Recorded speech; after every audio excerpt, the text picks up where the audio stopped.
तो आज मैं एक्सप्लेन करने जा रहा हूँ नया एनसीईआरटी का चैप्टर 1 का एक्सरसाइज 1.1।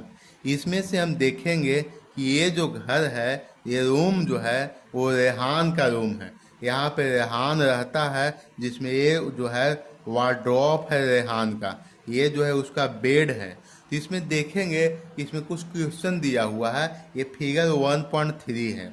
इसमें कह रहा है कि if D1 R1 represent a door to the Rehan's room, how far is the door from the left side, that is y axis, and how far is the door from the x axis। इसमें देखेंगे कि ये जो है, ये पूरा जो room है वो उस रूम में ये जो है एक्स एक्सिस है और ये जो है वाई एक्सिस है। इसमें से ये देखेंगे तो यहाँ पे D1 R1 जो है, ये D1 है और ये जो है R1 है। ये जो D1 R1 है वो जो है रेहांस रूम का डोर है। तो इसमें ये देखेंगे कि ये जो रेहांस रूम का जो डोर है वो कितना दूर पे है, वाई एक्सिस से। तो वाई एक्सिस से कितना दूरी पे है, तो ये वाई एक्सिस से 1 unit, 2 unit, 3 unit, 4 unit, 5 unit, 6 unit, 7 unit, 8 unit की दूरी पे है। ये जो है वाई एक्सिस से 8 यूनिट की दूरी पे है। तो हम ये लिखेंगे वाई एक्सिस से 8 यूनिट की दूरी पे है। यही पूछ रहा है, इसी में फर्स्ट में ही दूसरा क्वेश्चन है, ये जो है एक्स एक्सिस से कितना दूरी पे है। तो ये जो है जो डोर है रेहांस रूम का वो एक्स एक्सिस पे ही है। तो एक्स एक्सिस पे ही जब रहेगा तो 0 यूनिट की दूरी पे है। डैट इज एक्स एक्सिस पे है तो दूरी नहीं होगा, 0 होगा, क्योंकि वो एक्स एक्सिस पे पड़ा हुआ है। दूसरा कह रहा है, दूसरा क्वेश्चन कि what are the coordinate of D1।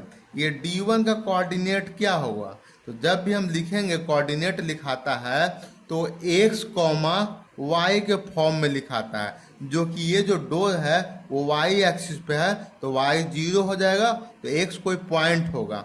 यहाँ पे जो D1 जो है वो क्या होगा, ये 8 यूनिट की दूरी पे है y एक्सिस से। तो यहाँ पे ये x एक्सिस पे 8 है, तो इसका कोऑर्डिनेट D1 का हो जाएगा 8,0 हो जाएगा। तीसरा क्वेश्चन कह रहा है if R1 is the point 11.5, 0, how wide is the door?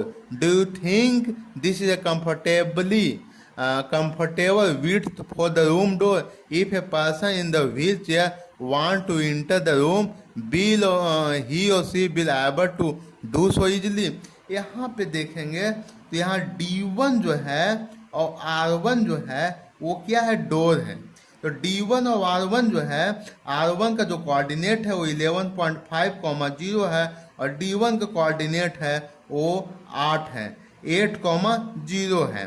तो यहाँ पे देखेंगे तो इसका विड्थ क्या होगा, यहाँ पे y एक्सिस तो 0 है, y एक्सिस का डिफरेंस तो 0 है। तो x एक्सिस जो है वो 8, 9, 10, 11 एंड 11.5, डैट इज इसका लेंथ जो होगा D1 से R1 वो होगा 1, 9, 8 से 9 पे पहुंचेंगे तो 1, 9 से 10 तक पहुंचेंगे तो 2 और 10 से 11 तक पहुंचेंगे तो 3 एंड इधर half 3.5 unit, that is 3.5 unit होगा।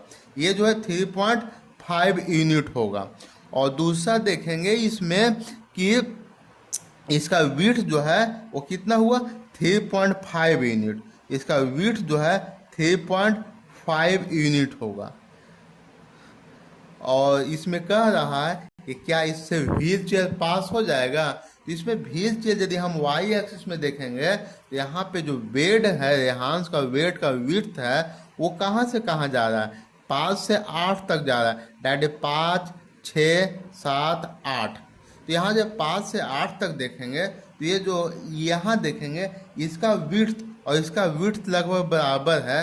तो ये 3.5 यूनिट है और यहाँ पे जो है वो 3 यूनिट है, यहाँ 3.5 और 3 यूनिट है। तो हम लोग का बेड इतना विड्थ तो होता ही है कि एक व्हील चेयर उसके विड्थ के बराबर हो जाए। तो जब ये 3 यूनिट है, यहाँ से 5, 6, 7, 8, डैट इज 1, 2, 3, ये 3 यूनिट है। तो ये जो है 3.5 यूनिट है, इससे इजी से क्या हो जाएगा, व्हील चेयर चला जाएगा। ये फोर्थ क्वेश्चन है, if B1 0,1.5 and B2 0,4 represent the end of bathroom door, is the door narrower width than the room door। देखेंगे यहाँ पे B1 है, यहाँ पे B2 है, यहाँ पे B1 है, यहाँ पे B2 है, इसका विड्थ क्या होगा, तो यहाँ पे विड्थ जो होगा ये वहाँ ये जो है D1 जो है 1.0,1.5 पे है। कोऑर्डिनेट B1 का कोऑर्डिनेट 0,1.5 है। तो यहाँ से यहाँ तक जो दूरी होगा वो देखेंगे 4 से 3 तक आने में 1 यूनिट, 3 से 2 तक आने में 1 यूनिट एंड 2 से 1.5 आने में 2.5, दैट इज 2.5 यूनिट है। तो यहाँ पे देखेंगे तो ये पता चलेगा कि ये जो है 2.5 यूनिट है और ये जो है 3.5 यूनिट है। दैट इज हम कहना ये चाह रहे हैं कि ये जो 3.5 यूनिट है वो रेहांस का डोर है और ये जो है बाथरूम डोर है, रेहांस का ये बाथरूम डोर है। तो यहाँ 2.5 है, ये 3.5 यूनिट है। तो जो डोर है वो 1.1 यूनिट जो है नैरो है। तो लिखेंगे bathroom door is narrower than room door by 1 unit. Thank you for watching.